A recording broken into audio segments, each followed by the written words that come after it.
Aujourd'hui, notre troisième jour, nous sommes en train de traiter les thèmes sur la famille. Et le thème de notre camp, c'est lèvons-nous et bâtissons nos familles. Et depuis le début, nous nous sommes dit, quand on se dit lèvons-nous et bâtissons, parce qu'il y a aussi une voix contraire qui dit lèvons-nous et détruisons. Et nous pouvons facilement écouter cette voix, et la famille qui est réellement une institution divine, que Dieu lui-même a créée, nous pouvons facilement écouter Dieu continuer à nous parler. Nous pensons bien faire, mais nous sommes en train de détruire. Amen. Amen. Nous avions commencé à dire, frères et sœurs, que la famille, ce n'est pas une invention américaine, canadienne, africaine.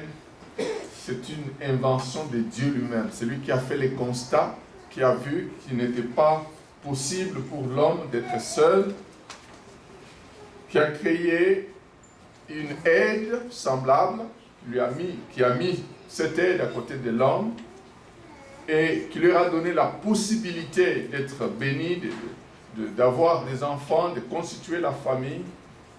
Et c'est Dieu, c'est l'initiative de Dieu.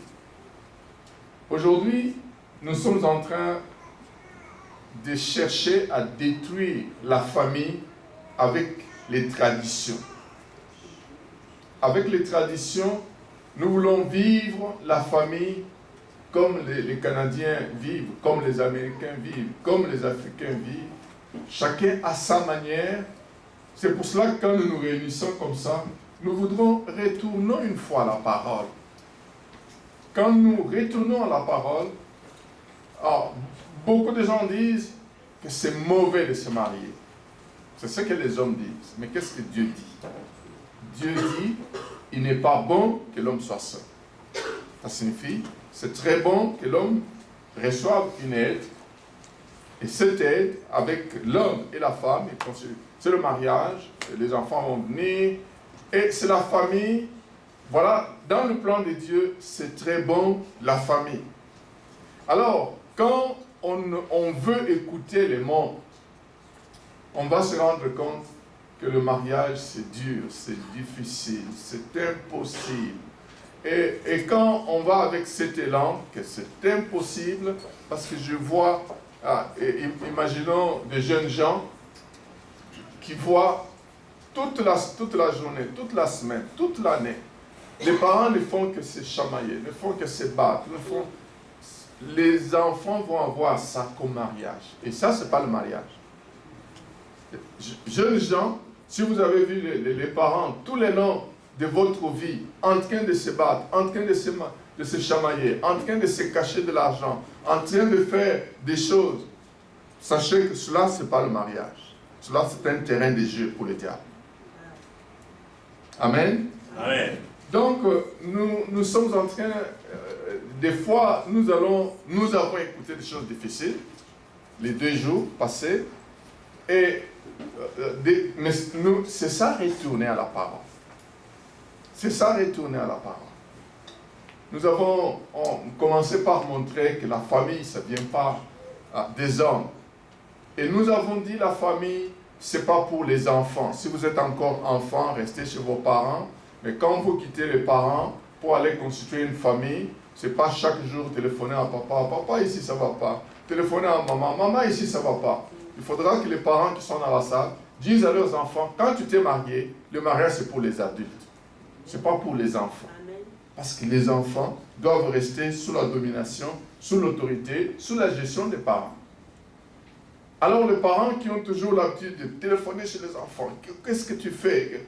Pourquoi ton mari fait ça et toi tu ne réagis pas? Donnez des conseils, sachez que quand les enfants se marient, ils sont adultes. Ils sont adultes. La deuxième journée, nous avons vu, surtout dans la première journée, nous avons vu qu'il y a 3 institutions que Dieu a créées sur la terre. La première, c'est la famille. C'est Dieu qui a créé la famille. La deuxième institution, c'est l'Église. L'Église, c'est une institution divine, créée, établie par Dieu, pour le bien-être, en fait, de l'homme. Et la troisième institution, c'est la société. C'est l'ensemble de toute la population qui devient, en fait, la société. Alors nous avions dit, quand il y a un ça ne va pas dans le monde, quelque part, vous pouvez imaginer un ça ne va pas quelque part, que ce soit en Palestine, que ce soit en Amérique où on a l'habitude de tuer les enfants dans les écoles, que ce soit n'importe où. L'origine, ça vient de la famille. Quand il y a un ça ne va pas dans la société, quels que soient les maux que ça crée, l'origine, c'est la famille. Voilà pourquoi, dès le départ, le diable, connaissant cela, a commencé par attaquer la famille. La première famille a été la cible du diable, et elle a cédé aux astuces, aux mensonges du diable.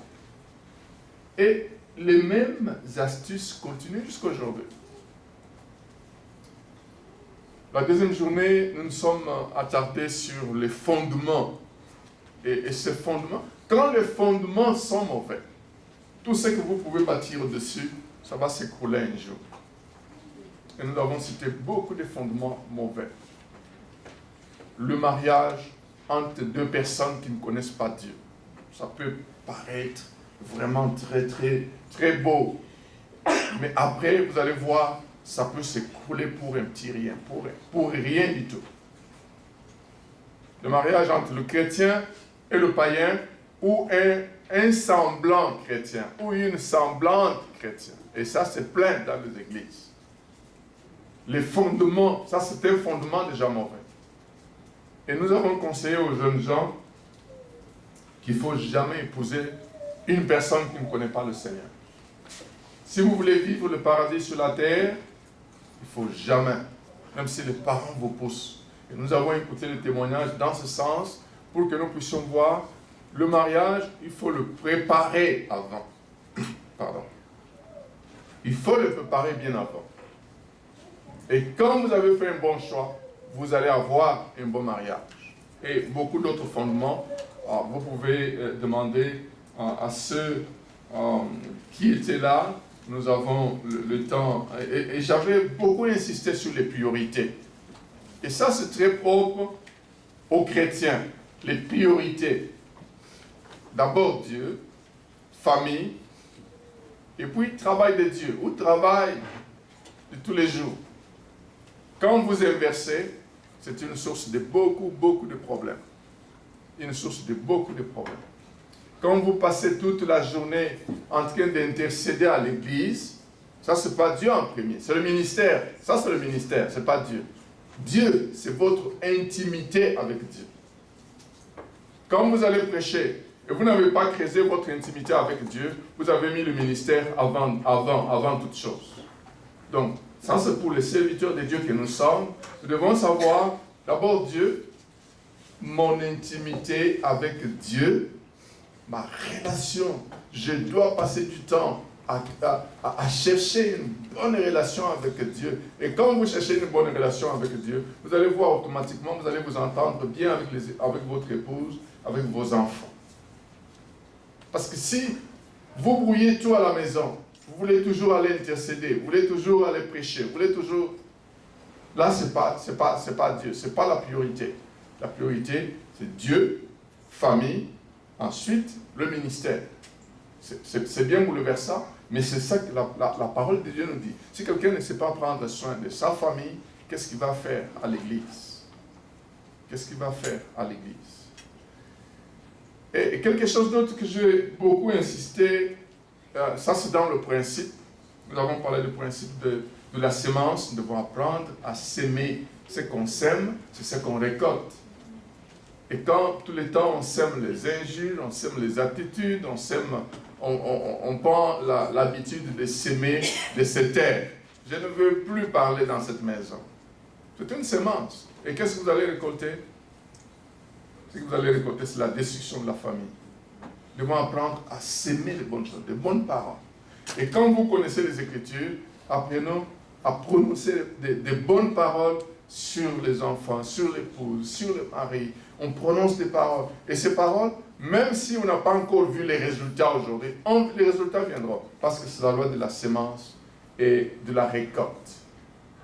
La nudité, le principe de nudité. Et ça manque beaucoup dans l'Église. Quand Adam et Ève ont été créés, ils étaient nus. Ils n'avaient pas honte l'un et l'autre. Le premier mariage, voilà comment il était. Aujourd'hui, le principe de nudité n'existe plus dans les familles, dans les foyers. On se cache tout. On se cache les comptes en banque, on se cache... on peut avoir acheté... Je connais une famille, la femme achète une parcelle pour ses parents, achète des parcelles. L'homme n'est même pas au courant. Ce n'est pas son problème. Ça, ce n'est pas le mariage. Nous sommes en train de parler du mariage suivant le plan de Dieu entre l'homme et la femme. Pas entre femme et femme. Pas homme et homme. C'est entre l'homme et la femme. Mais quand ils connaissent Dieu, ils constituent en fait le paradis sur la terre. L'homme et la femme qui connaissent Dieu, ils constituent le paradis sur la terre. Le principe de nudité doit nous aider vraiment à progresser. Je ne dois pas avoir des choses que mon épouse ne connaît pas. Non, si nous avons cela, nous avons encore une brique à chercher pour réellement que les choses changent chez nous. Ça, c'est un camp de restauration, c'est un camp de défis. Nous devons prendre les défis. Qu'est-ce que je peux faire réellement pour réellement que ma famille change? Nous sommes des bâtisseurs, nous sommes venus ici pour bâtir. Frères et sœurs, aujourd'hui nous allons parler de la famille qui est le champ de bataille.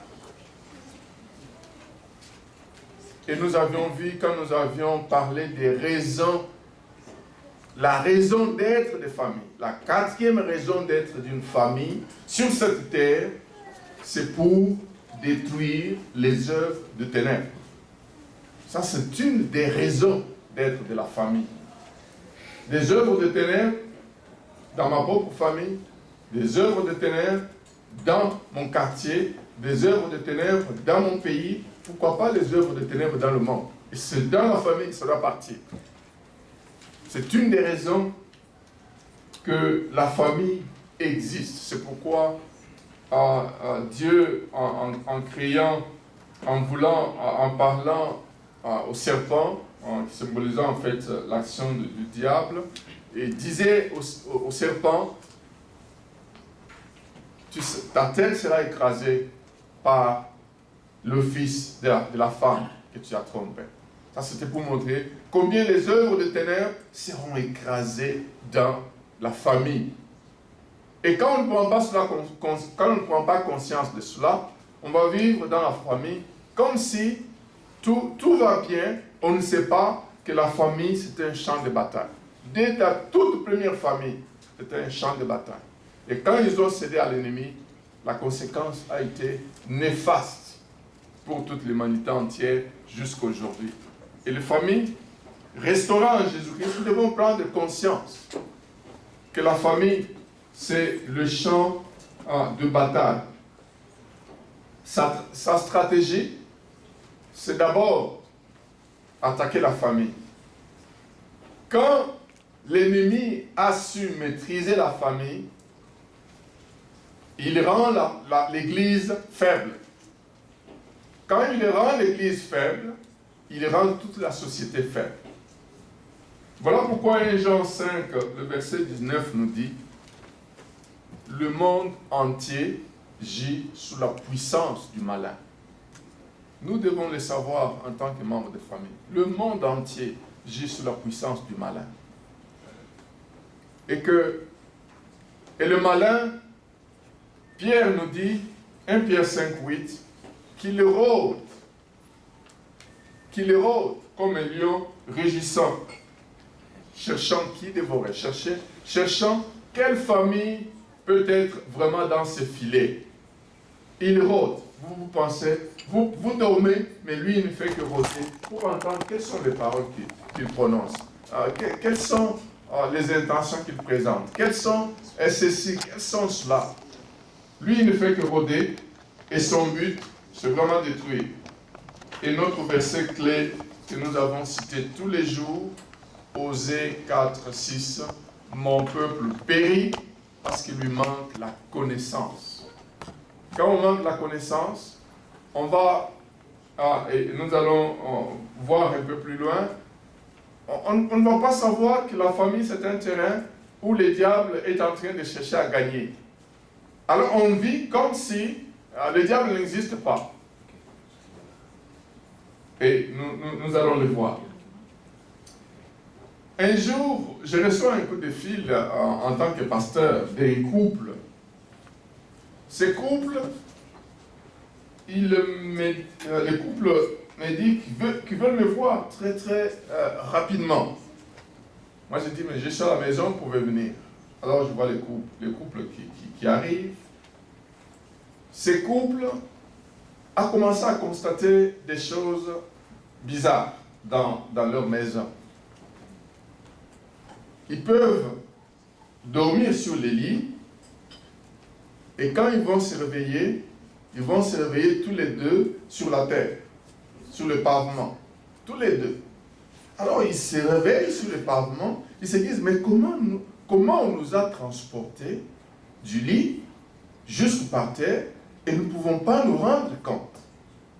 Alors ils ont cherché à comprendre, mais qu'est-ce que c'est ce phénomène?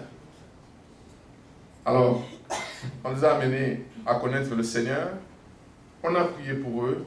C'est tout simplement l'ennemi qui a fait de cette famille son terrain de jeu sans qu'ils sachent que l'ennemi détruit les familles. Frères et sœurs, nous devons apprendre à introduire dans notre famille la prière d'encens. Là, nous sommes en train d'aller maintenant par des choses concrètes et pratiques. Apprenons à prier ensemble.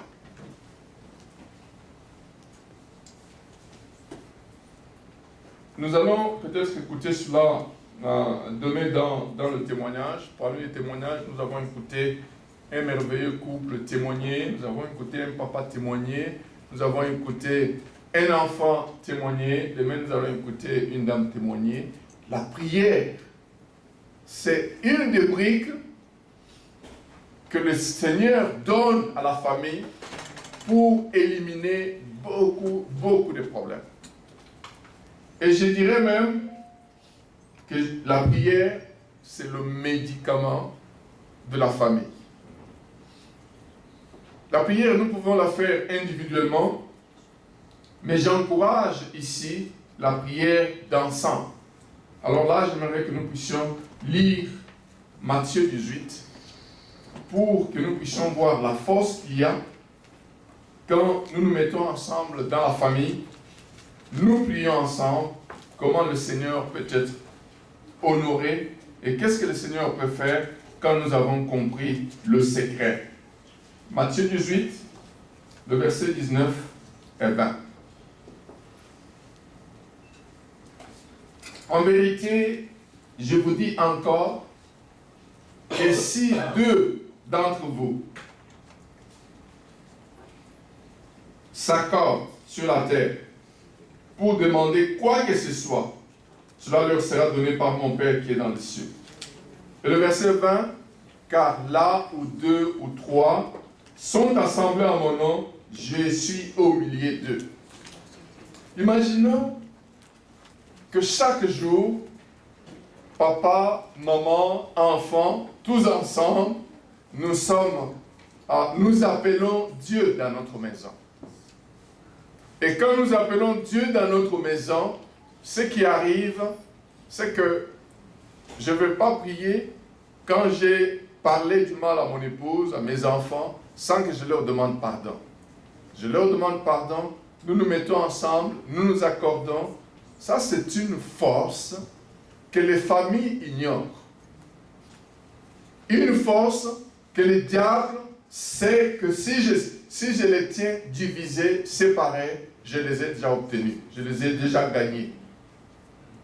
Apprenons, frères et sœurs, à introduire la famille, la prière plutôt, d'ensemble dans la maison.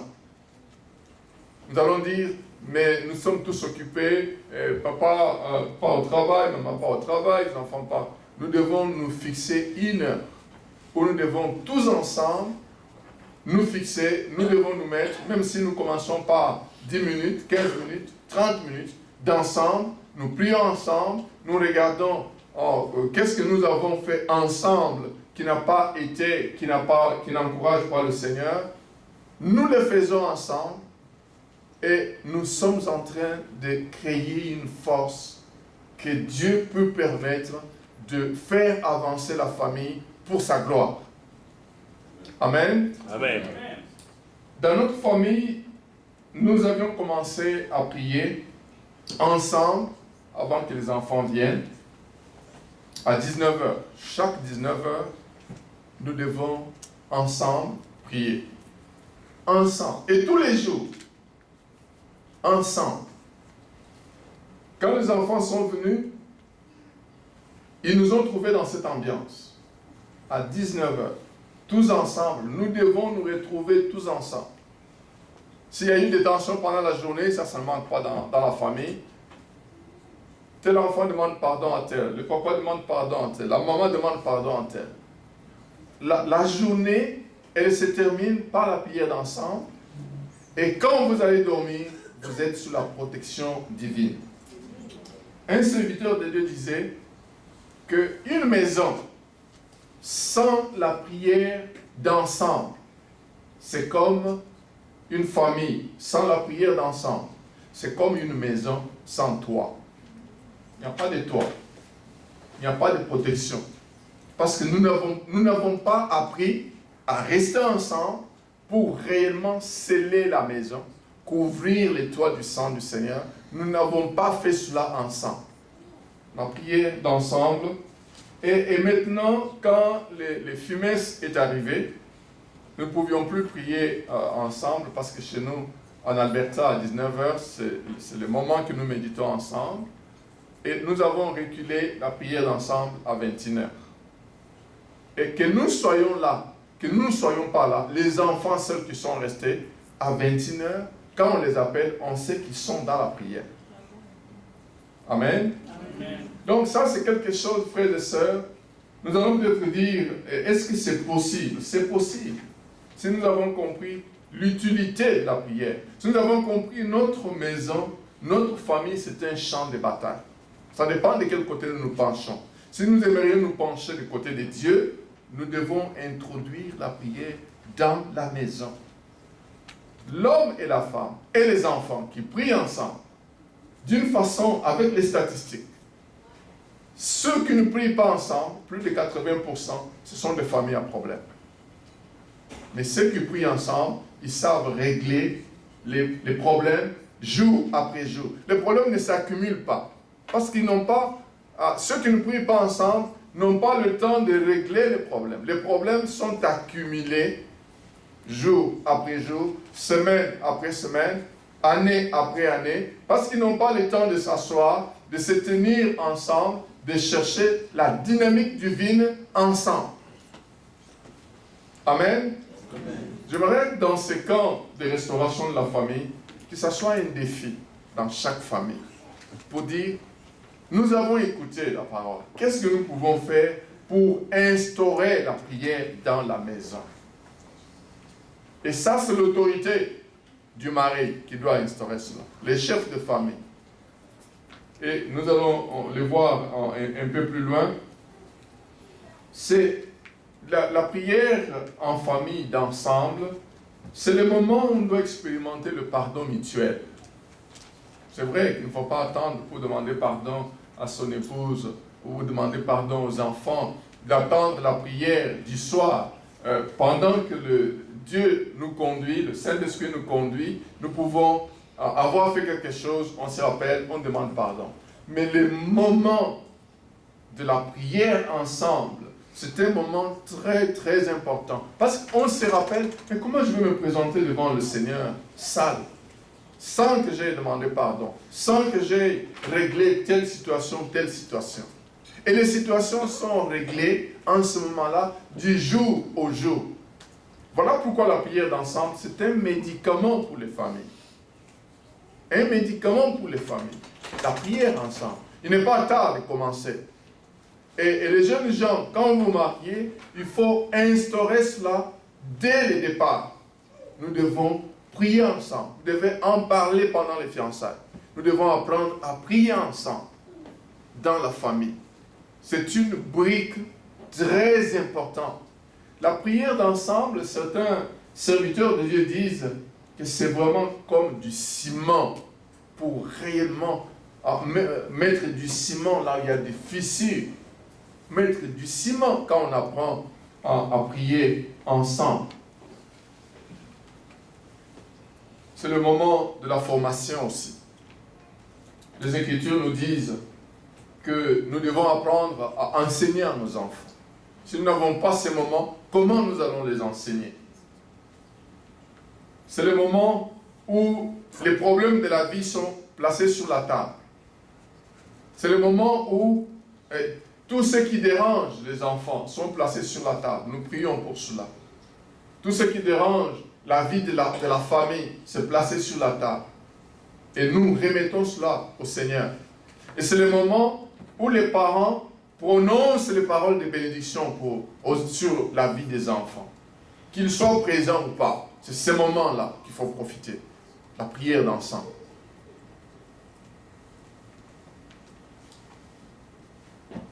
Surtout, les tensions dans les couples peuvent vraiment avoir leur origine du côté du diable. Et quand nous avions parlé de mauvaises fondations ou mauvais fondements, beaucoup de conflits peuvent être carrément d'origine vraiment diabolique. L'ennemi qui veut, on prend une parole, on a dit une parole, on a dit A, la personne entend que c'est B. La personne, une parole bien prononcée, la parole est transformée en injure. Et ça peut facilement être l'action du diable. Et c'est dans la prière d'ensemble qu'on va détruire ces genres d'incompréhension. La prière d'ensemble, nous l'avons appelée l'autel familial. Et cet autel familial, tout père responsable devrait dresser un autel familial dans sa maison et réunir les siens 1 heure ou 30 minutes ou 20 minutes, suivant la disponibilité, ça va être adapté suivant que les enfants sont petits, ça va être adapté suivant que les enfants ont grandi, mais et comme nous avons parlé tout le long de ces camps, que le chef de famille, c'est le pasteur de sa maison. Il doit s'investir pour réellement que l'autel de la famille vraiment fonctionne. C'est le moment où la prière est exercée. C'est le moment où la lecture de la Bible est exercée. C'est le moment où on chante, on apprend à chanter ensemble pour le Seigneur. Le pasteur, qui est le chef, ou même qui est le sacrificateur de sa maison, c'est le moment où il doit enseigner. Mais la maman aussi peut enseigner, peut diriger sur la délégation du chef de famille. Donc les deux parents peuvent réellement faire ce travail. Il est impossible, écoutons chers parents, il est impossible de bien éduquer les enfants s'il n'y a pas la prière d'ensemble dans la maison. Si nous voulons que nos enfants soient bien éduqués dans le Seigneur, nous devons apprendre à mettre l'autel de famille dans la maison.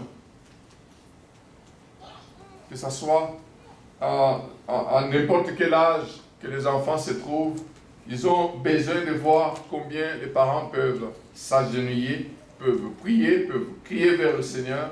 Rappelons-nous en Jérémie 1, le verset 5, comment, quand on a appelé Jérémie, le Seigneur pouvait lui dire, dès le sein de ta mère, je te connaissais. Donc le Seigneur connaît même avant que nous venions dans ce monde. Voilà pourquoi nous devons instaurer la prière d'ensemble continuellement. Que nous soyons sans enfants, que nous soyons avec les enfants, même si les enfants sont déjà partis, nous devons continuer. Surtout quand les enfants ne sont pas encore là, ou sont déjà partis. Nous constituons une base logistique, une base de soutien de nos enfants qui sont déjà partis de la maison.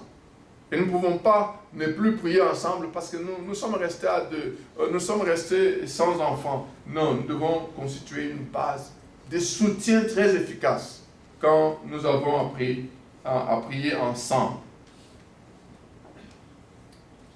Frères et sœurs, la prière d'ensemble, quand nous nous présentons devant le Seigneur, nous devons savoir que c'est vraiment dans la volonté de Dieu. Lisons Jérémie 10, le verset 25.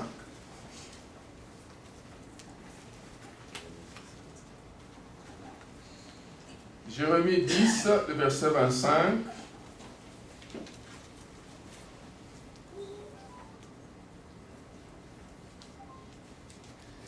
Répands ta fureur sur les nations qui ne te connaissent pas, et sur le peuple. Dans d'autres versions, on parle même sur les familles. Le peuple qui ne t'invoque pas, qui n'invoque pas ton nom, car il dévore Jacob, il les dévore, il les extermine, ils font de son domaine une désolation. Le verset 25, dans d'autres versions, il est dit, répands ta fureur sur les familles qui ne te connaissent pas. Et celles qui t'invoquent, et sur le peuple qui n'invoque pas ton nom. Pour dire, les familles ou le peuple qui invoque ton nom, ensemble, constituent une force inimaginable dans la maison. Une force inimaginable dans la maison. Frères et sœurs, nous arrivons maintenant dans la prière d'ensemble. Nous devons comprendre, quand nous nous mettons ensemble, nous prions ensemble, nous sommes en train d'exercer ce qu'on appelle les combats spirituels. C'est vrai, c'est un terme qui est très, très mal utilisé aujourd'hui par d'autres groupes qui utilisent très mal les combats spirituels, mais c'est une réalité. Comme c'est un champ de bataille, la famille, nous devons savoir que nous sommes dans les combats. Et regardons comment est-ce que Dieu faisait avec son peuple. Il y a Jéricho qui est devant. Au lieu que Dieu aille détruire Jéricho pour laisser passer son peuple, qu'est-ce que Dieu fait? Il donne des stratégies, des combats. Et quand il donne des stratégies de combat, c'est pour que son peuple applique les stratégies et soit vainqueur. C'est ainsi que nous avons vu, au travers de l'histoire des enfants d'Israël, des exploits, des victoires vraiment extraordinaires, où des fois les ennemis eux-mêmes sont en train de s'entretuer. Mais tout cela, Dieu, aujourd'hui encore, il agit de la même manière. Il donne des stratégies à ses enfants de combat. Et une des stratégies, c'est ensemble, c'est mettre ensemble, combattre l'ennemi ensemble. Et quand nous n'avons pas compris cela, nous allons commencer à nous entretuer. Et nous oublions que notre épouse ou notre mari, ce n'est pas lui qui est notre adversaire. Notre adversaire, c'est l'ennemi, c'est le diable.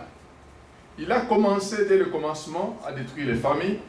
Il continue à les détruire aujourd'hui parce que nous arrivons à dormir dans la famille, à ne pas prendre conscience de l'action de l'ennemi. Lisons ensemble Éphésiens, au chapitre 6, à partir du verset 10. Et là, si on est impliqué, si on comprend combien la famille c'est un champ de bataille, beaucoup de conflits où nous pensons que mon adversaire c'est mon mari, mon adversaire c'est ma femme, mes adversaires sont mes adversaires, mes adversaires sont mes adversaires, mes adversaires sont mes adversaires, mes adversaires sont mes adversaires, mes adversaires sont mes enfants. Nous allons changer facilement de cible. Mais tout cela, Dieu aujourd'hui encore, il agit de la même manière. Il donne des stratégies à ses enfants de combat. Et quand nous n'avons pas compris cela, nous allons commencer à nous entretuer. Et nous oublions que notre Éphésiens 6, le verset 10. Au reste, fortifiez-vous dans le Seigneur et par la force souveraine, revêtez-vous de toutes les armes de Dieu afin de pouvoir tenir ferme contre les manœuvres du diable. Le verset 12 est très important dans la famille, frères et sœurs.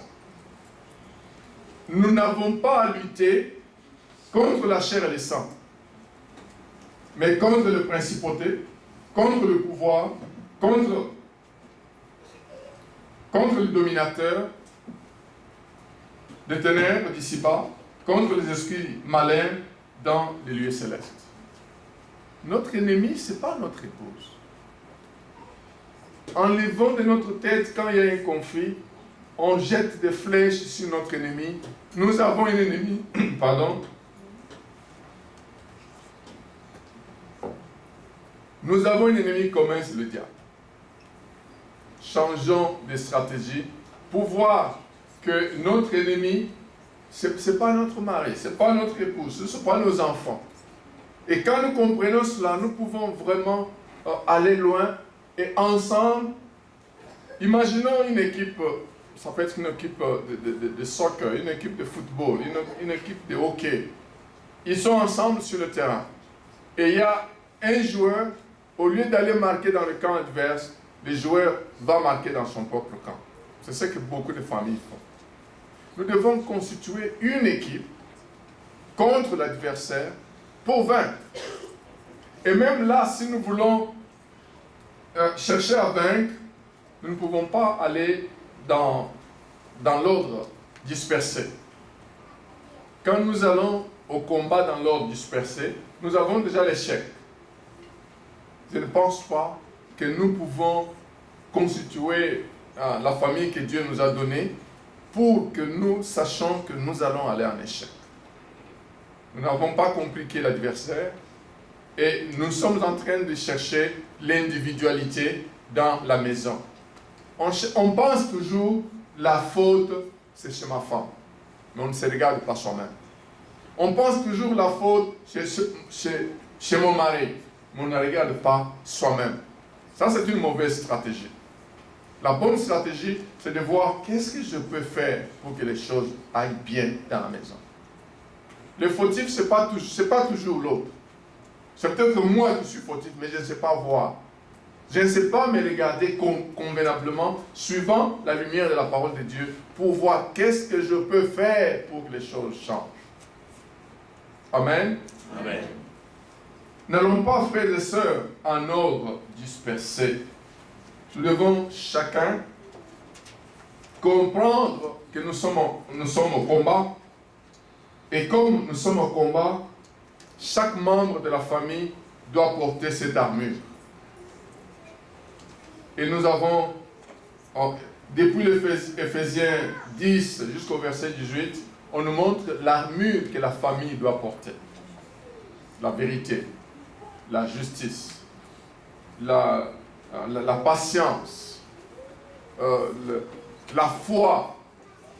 Chaque membre de la famille, enfant, papa, maman, nous devons chercher à porter l'armure. Et quand chacun a porté l'armure dans la maison, nous serons prêts pour le combat. Sinon, nous ne pouvons pas. J'aimerais que nous puissions lire ce texte. Je suis en train de courir derrière le temps en jetant un coup d'œil sur le modérateur qui m'a donné le temps. J'aimerais que nous puissions lire ce texte ensemble. Nous avons lu les 2 premiers versets. À partir du verset 13, nous pouvons lire ensemble. Donc, c'est ce que chaque famille, chaque membre de la famille doit porter. C'est pourquoi. Non, je vais lire, juste écoutez. Écoutez. C'est pourquoi prenez toutes les armes de Dieu afin de pouvoir résister dans le mauvais jour et tenir après avoir tout surmonté. Tenez donc ferme. Ayez à vos reins la vérité pour ceinture. Pas de cache-cache. Disons-nous la vérité. La vérité pour ceinture. Revêtez la cuirasse de la justice. Pas faire les Rebecca qui veut l'autre enfant qui favorise un. Non. la justice dans la maison. Mettez pour chaussures à vos pieds les bonnes dispositions que donne l'Évangile. Et nous avons dit une des raisons de la famille, l'existence de la famille, c'est le salut du monde.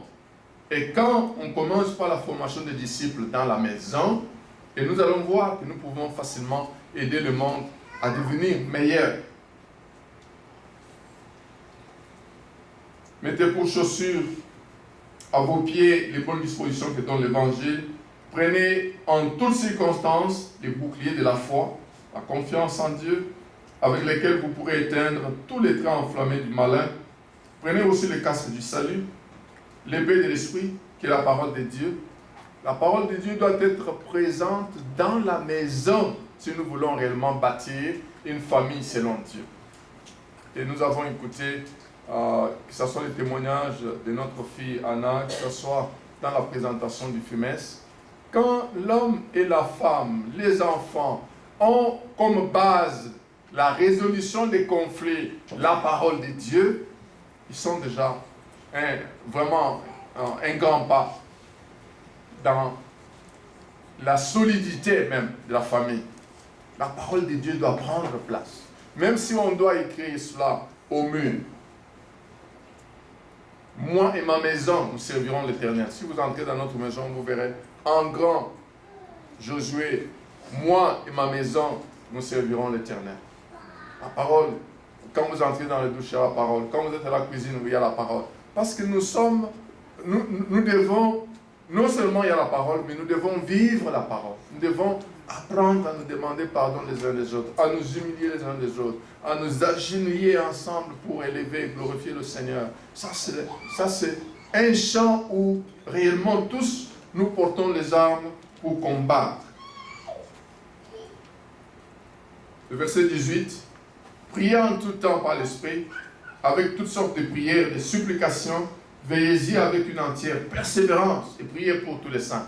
C'est dans la famille que nous devons apprendre à prier pour tous les saints, pas nécessairement à l'église. Quand nous n'avons pas constitué une famille solide, nous devenons vraiment un point faible pour notre église. Et quand nous sommes forts dans la famille, dans la prière, en train de détruire les œuvres de ténèbres, même notre église devient vraiment une église forte. Amen. Amen. La femme, dans les combats spirituels, frères et sœurs, c'est un radar. Dans la stratégie de Dieu, la femme, c'est un radar.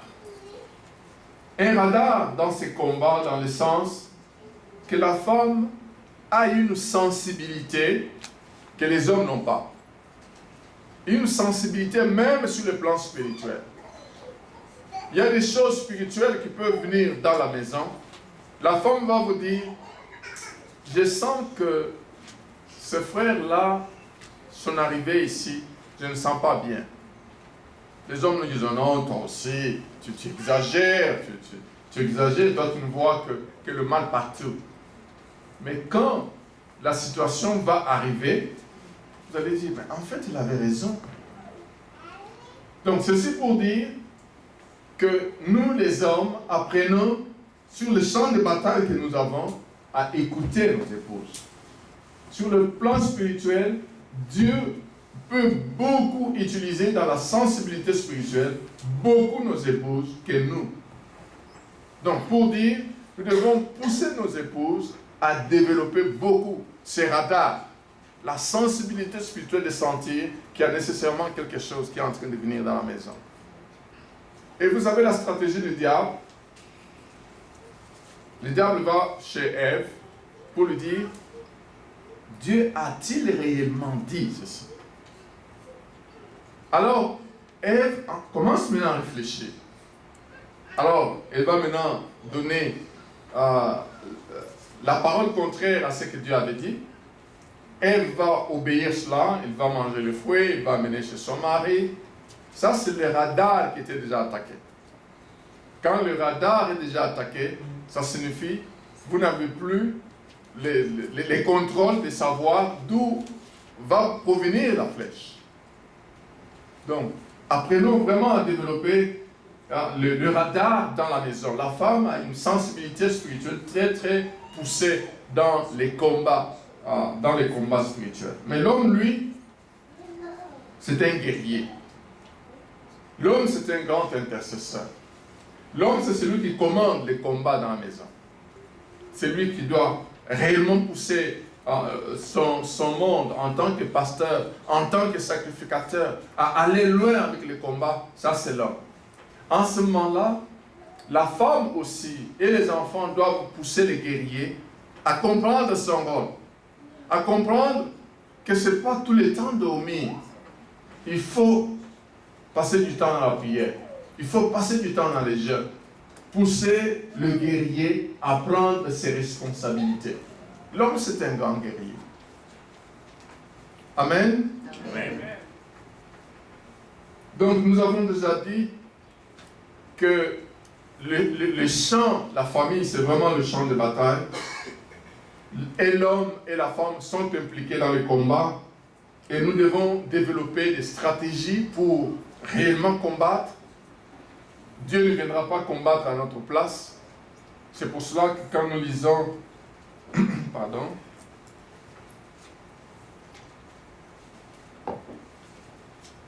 quand nous allons en Luc, allons-y en Luc 19,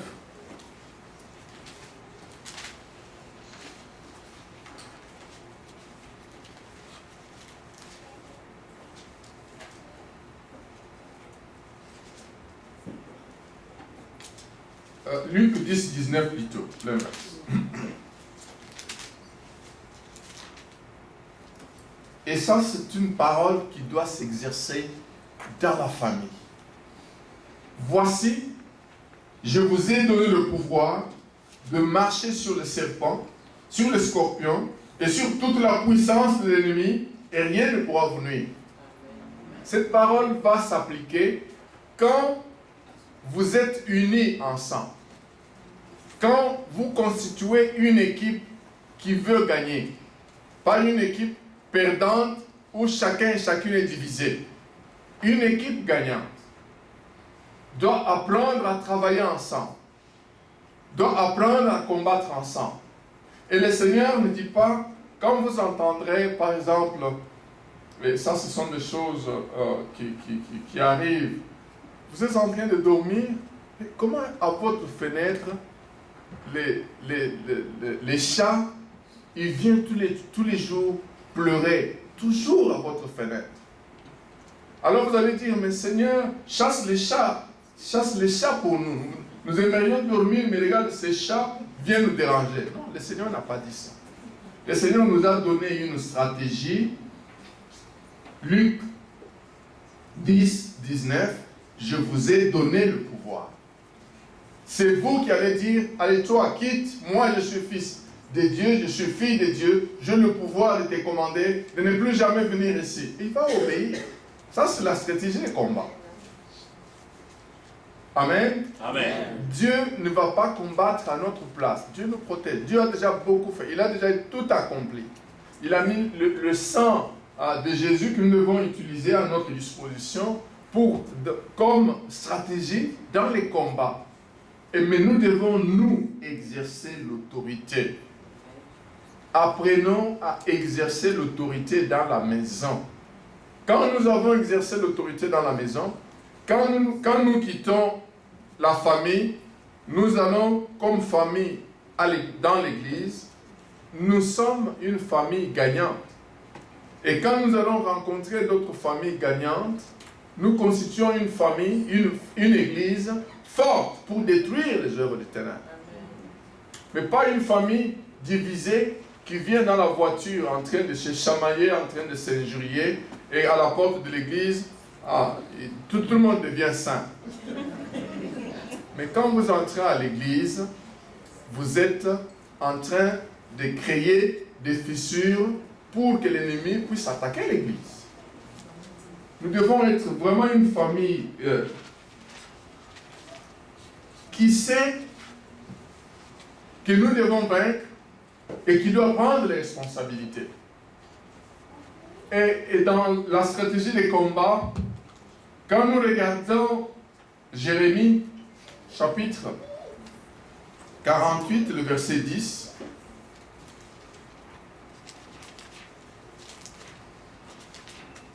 Jérémie 48, le verset 10. Maudit soit celui qui fait avec négligence l'œuvre de l'Éternel. Mais ce qui m'intéresse, c'est la phrase qui suit. Maudit soit celui qui prive son épée du sang. Ça signifie quand on prive son épée du sang, on ne combat pas. Son épée est toujours bien gardée dans l'étui. On ne combat pas.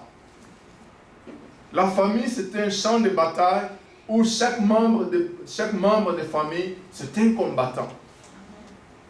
Et cela ne peut se faire que quand nous avons instauré la prière d'ensemble. La prière d'ensemble. C'est dans la prière d'ensemble que nous venons puiser la force du combat. La prière individuelle, elle est bonne. Elle est recommandée. Prier sans cesse. Elle est recommandée. Mais la prière d'ensemble, ça c'est une brique qui doit réellement rendre notre famille solide. Une brique qui doit rendre notre famille solide. La prière d'ensemble. Chers enfants, quand vous rentrez à la maison, demandez aux parents, nous devons instaurer la prière d'ensemble. Quand il n'y a pas de prière d'ensemble, demandez aux parents, nous devons prier ensemble. Nous sommes en train de ne pas découvrir les secrets de la prière d'ensemble dans la maison. Amen. Amen. Quelques tactiques de combat, frères et sœurs. Psaume 22, le verset 3. C'est la louange. Et nous les chantons très bien. Le verset 3, mon Dieu, j'écris les jours et tu me réponds la nuit et je garde le silence. Psaume 22, le verset 3. La louange dans la stratégie du combat. Apprenons à louer le Seigneur ensemble. La louange brise les chaînes dans les combats. À chanter, à proclamer la puissance, la grandeur, l'autorité de Dieu ensemble. La louange, ça brise les chaînes. Ça, c'est une des stratégies de combat. Et une autre stratégie, c'est connaître quelles sont les armes que nous utilisons dans les combats. Allons-y en 2 Corinthiens, chapitre 10, le verset 4 à 6. Tout ceci, nous le disons parce que mon peuple périt, parce qu'il lui manque la connaissance.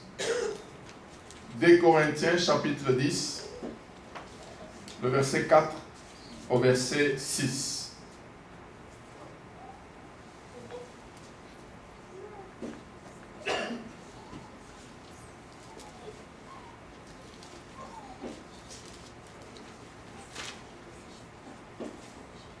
Et nous pouvons commencer même à lire à partir du verset 3. Si nous marchons dans la chair, nous ne combattons pas selon la chair. Car les armes avec lesquelles nous combattons ne sont pas charnelles. Mais elles sont puissantes devant Dieu pour renverser les forteresses. Nous renversons les raisonnements. Renverser les raisonnements ici, ce n'est pas comme d'autres théories qui disent qu'il faut lier l'intelligence. Non, ce n'est pas ça. Nous devons apprendre à renverser les raisonnements et on nous précise toute auteur qui s'élève contre la connaissance de Dieu. Il y a le diable qui amène des faux raisonnements. Nous devons briser ce genre de faux raisonnements dans les autres. C'est dans la prière que nous pouvons avoir ces combats. Surtout la prière d'ensemble a une très très grande efficacité. Nous renversons les raisonnements et toute auteur qui s'élève contre la connaissance de Dieu et nous amenons toute pensée captive à l'obéissance au Christ. Et nous sommes prêts, verset 6, nous sommes prêts aussi à punir toute désobéissance lorsque votre obéissance à vous sera complète. Frères et sœurs, le Seigneur ne viendra pas combattre à notre place. Il a déjà combattu pour nous. C'est pour cela qu'à la croix, il a crié que tout est accompli. Il a déjà combattu pour nous. C'est nous qui ne savons pas saisir quand nous nous réunissons ensemble pour puiser la force et réellement aller combattre. Une autre tactique de combat, c'est celle de comprendre 1 Pierre 5, 8, que l'ennemi n'est pas loin.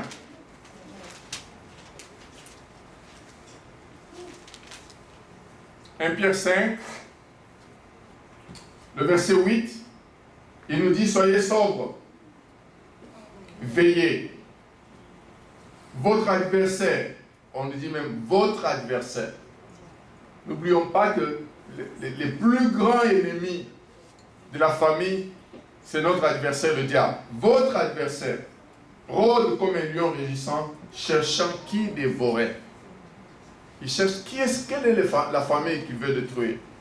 Et c'est la famille où il entend tous les jours, il n'y a que des injures, il n'y a que des paroles mauvaises, il n'y a que des attitudes qui n'honorent pas Dieu. Ça, c'est une famille qui s'offre à l'ennemi. Il ne fait que rôder pour détruire. Il cherche à détruire. Il cherche là où il va entendre. En tout cas, moi, je vais divorcer. Moi, je vais quitter cette maison. Moi, c'est là.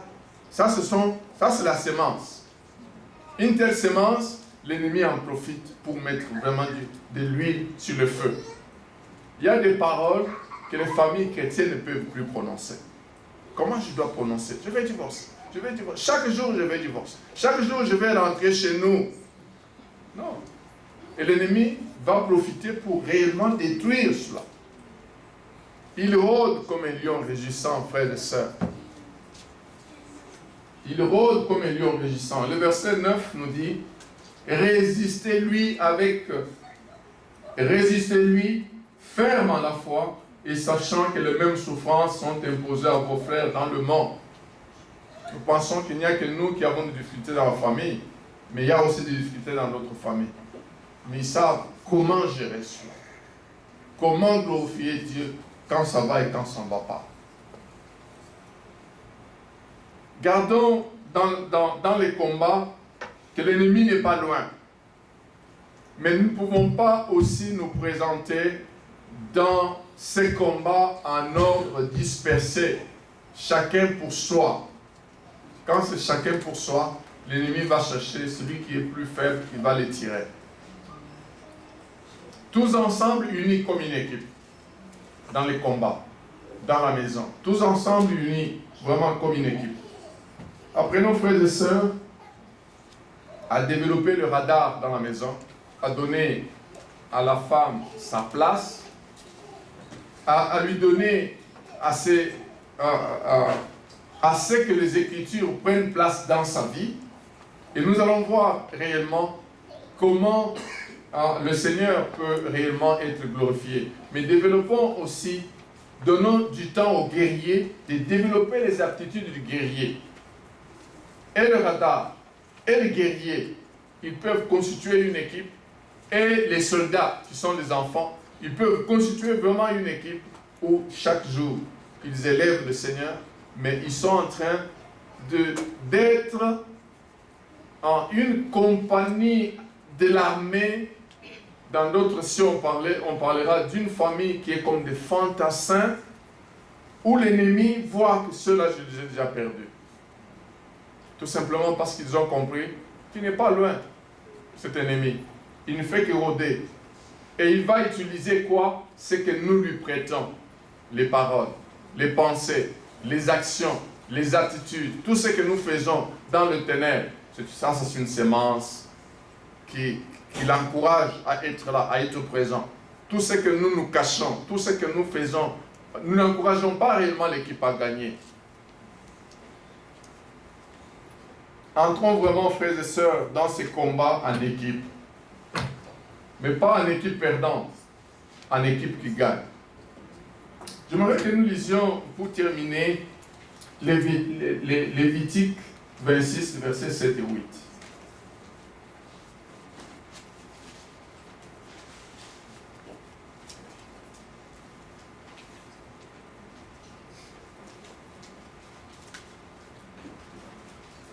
Chapitre 26, de Lévitique, le verset 7 nous dit ceci. Vous poursuivrez vos ennemis et ils tomberont par l'épée devant vous. 5 d'entre vous en poursuivront 100 et 100 d'entre vous en poursuivront 10 000 et vos ennemis tomberont par l'épée devant vous. Le verset 9. Je me tournerai vers vous et je vous rendrai fécond, je vous multiplierai et je maintiendrai mon alliance avec vous. Ceci pour clôturer ce message, frères et sœurs, que l'unité est la clé de la victoire dans les combats dans la maison. L'unité, c'est la clé de la victoire dans la maison. La division, favoriser les œuvres de ténèbres dans la maison, dans la famille, c'est notre destruction à petit feu dans la maison.